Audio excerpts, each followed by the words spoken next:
Now, don't be locked so tight that you're like this, right? There you go, relax a little bit. There you go. What's the most important thing a gun owner should know? Safety. Definitely safety. What's the most important thing a black gun owner should know? That they have rights. The U.S. has at least 63 million more guns than it does people, and the most civilians with firearms globally. Black people account for the highest increase of U.S. firearm sales in 2020.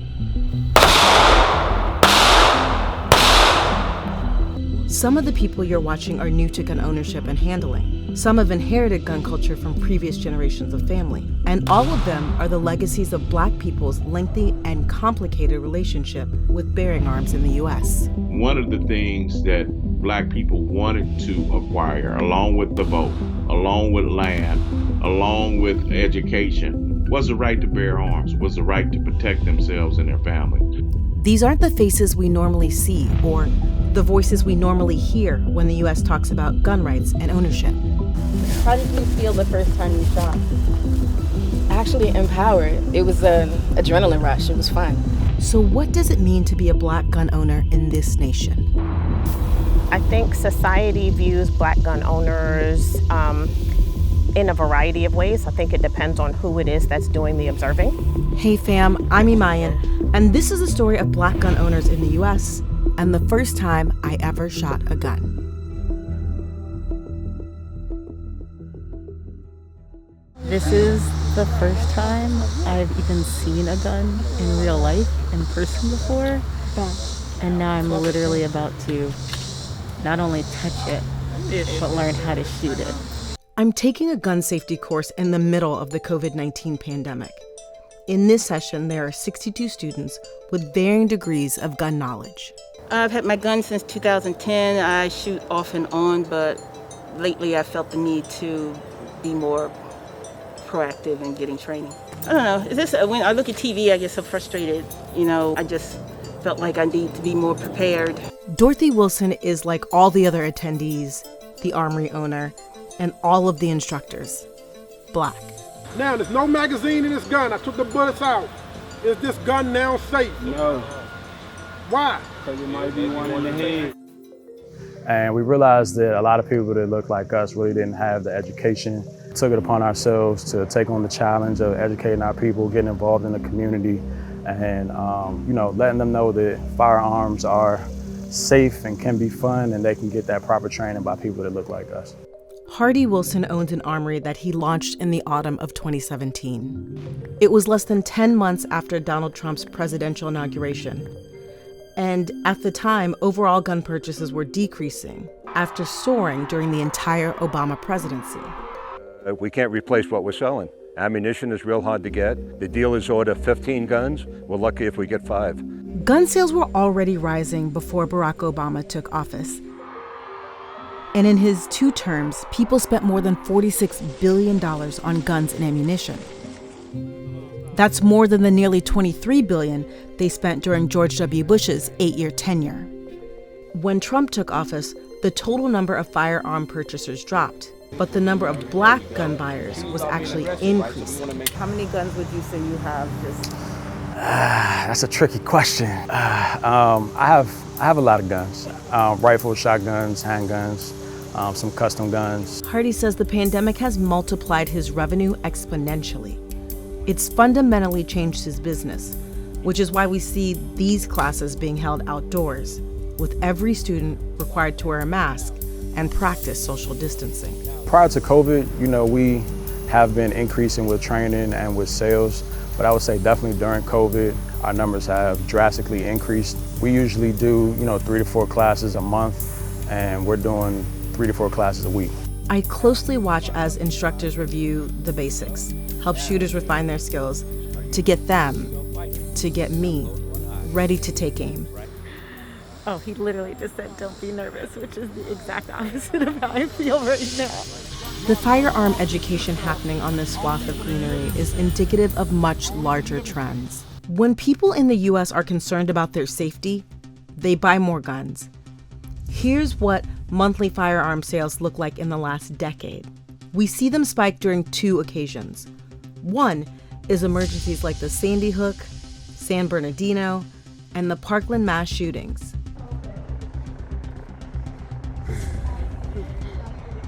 or the COVID-19 pandemic.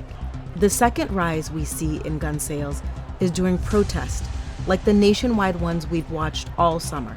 We need justice right now! I'm tired! I'm tired of being tired! In the spring alone, the U.S. had an increase of 3 million more requests than it normally would for criminal background checks during that period. Those background checks have a close correlation with firearm sales. And 40% of gun buyers during this pandemic have been first-timers.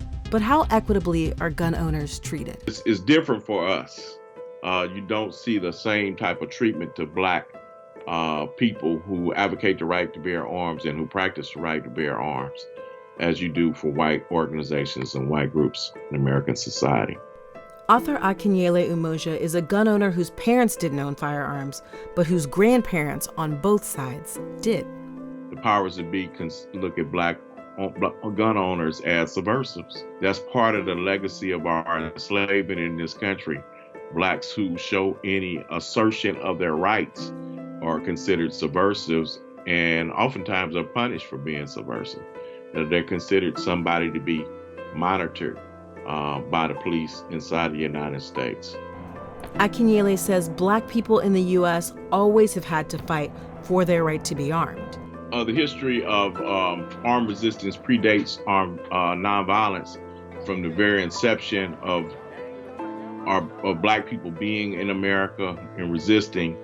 They oftentimes had to expropriate weapons from their oppressors to resist. Of course, our slaveholders created policies to disarm us, but it was an ambivalent policy because if they thought it met their interests, they would arm Black people. This is what many people think of when they think about Black resistance in the U.S. The Civil Rights Movement.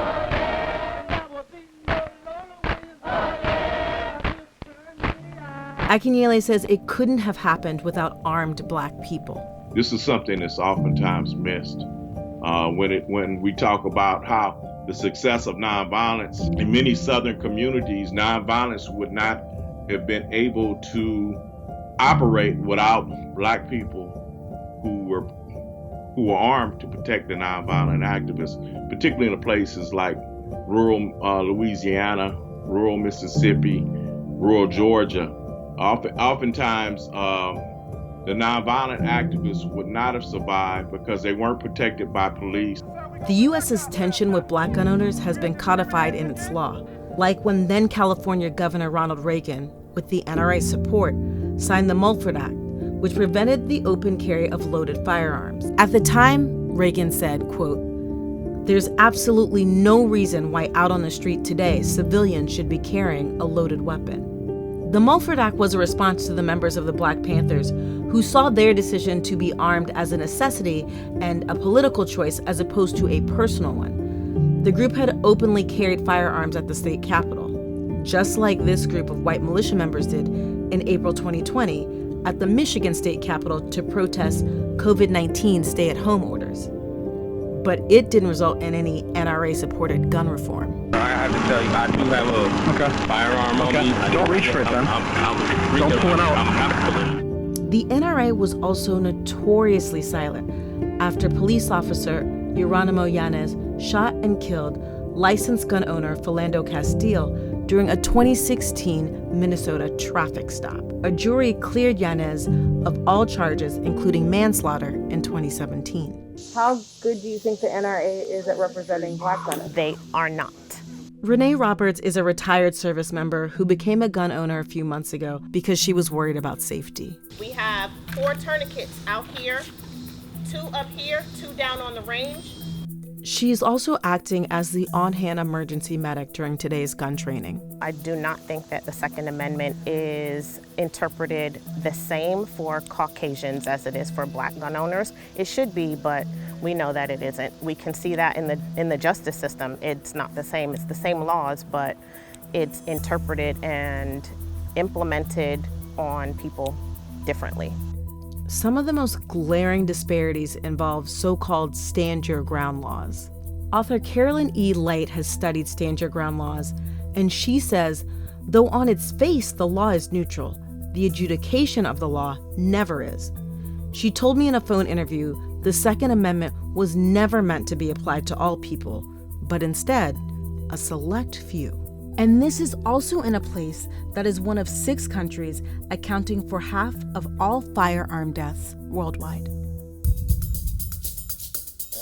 If I were living in 1791 when the Second Amendment was ratified, I couldn't be a gun owner.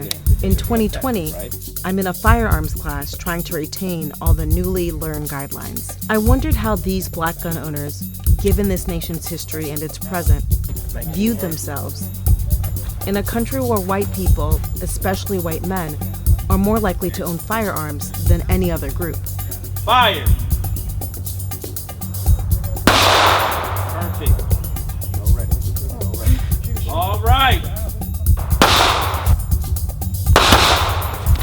Oh, do you see that? I actually.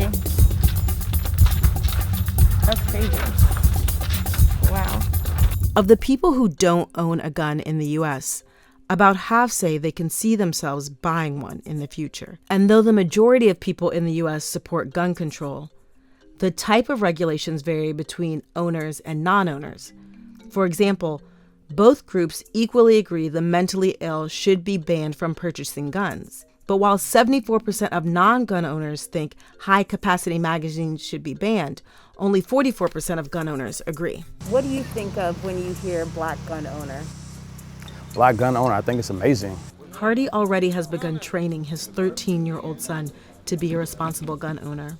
I've had my son involved with firearms since he was 6 or 7 years old. He first started shooting around about 8 or 9. He showed me that he was, mature enough and could handle it. Many of the people I spoke with here consider the generational transfer of firearm knowledge imperative. I have a 12-year-old son. Would you teach him how to shoot, or would you teach him I absolutely intend to. I feel like as a culture, we're behind. As a culture, there's other cultures that actually educate the kids on firearms. As a child, they're going out hunting, they're going out, having fun, enjoying gun cultures. We just kind of wanted to touch our community, let them know that, this is an area that doesn't have to always be negative. Nationally, Black gun clubs have said they've seen their membership increase in 2020 as Black gun owners seek camaraderie, training, and support. So it's important for us to get organized and be trained and be politically aware and conscious so we can protect our communities, protect our households, protect our lives, and then continue this tradition of armed resistance in our community for freedom and self-determination. Akinyele and Hardy both stressed the importance of continued firearm training. Hardy himself most recently trained just before the pandemic began. And though none of the people here I interviewed said they were part of a gun club, this group is sort of an impromptu club. One Hardy hopes will continue to grow. I see a lot of opportunity. I still think there's a lot of room for us to grow in this field. Hey fam, thanks so much for watching. Don't forget to like, share, and subscribe. We did this in the middle of the coronavirus pandemic, which is why you see me wearing a mask on camera, and you also see all the participants wearing masks on camera. Please stay safe out there. Let me know what you would like me to do next, and I will see you next time. Bye.